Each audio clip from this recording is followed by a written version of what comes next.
Welcome to today's video, Exodus 20 verse 3 explained.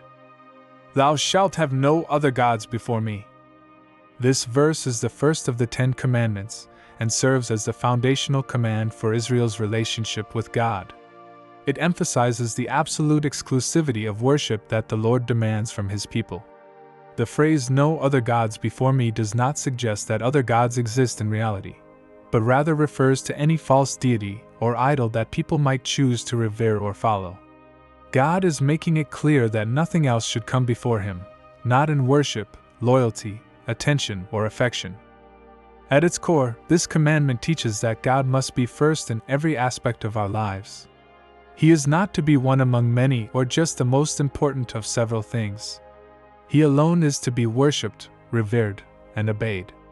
This means that not only should we avoid worshiping literal idols, but we should also be cautious of anything that takes God's rightful place in our hearts, whether that be money, fame, power, relationships, or even self.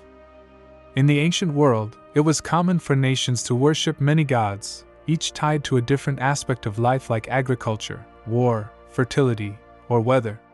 The God of Israel distinguishes Himself by demanding exclusive devotion. He is not simply adding Himself to the list of deities.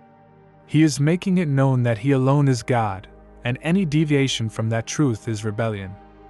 This verse also implies a personal commitment.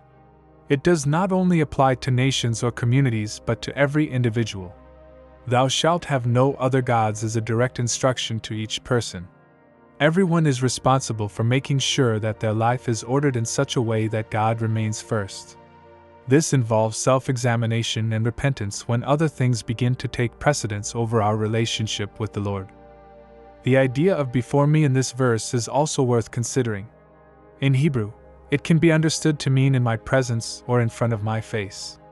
Since God is omnipresent, this suggests that having other gods anywhere in your life is unacceptable because you are always in God's presence.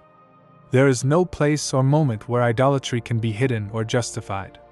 This commandment reminds us that God sees the heart and desires sincere and undivided devotion. In the New Testament, Jesus reinforces the spirit of this commandment when He says the greatest commandment is to love the Lord thy God with all thy heart, soul, and mind. That is what Exodus 20 verse 3 is about: total love, loyalty, and commitment to God above all else. In our modern context, we may not bow to carved statues, but idolatry can still be present in more subtle forms. When our careers, possessions, entertainment, or even religious traditions begin to dictate our decisions more than God does, we have placed something before Him. This verse calls us to recenter our lives around the Lord, to trust Him fully, and to worship Him alone.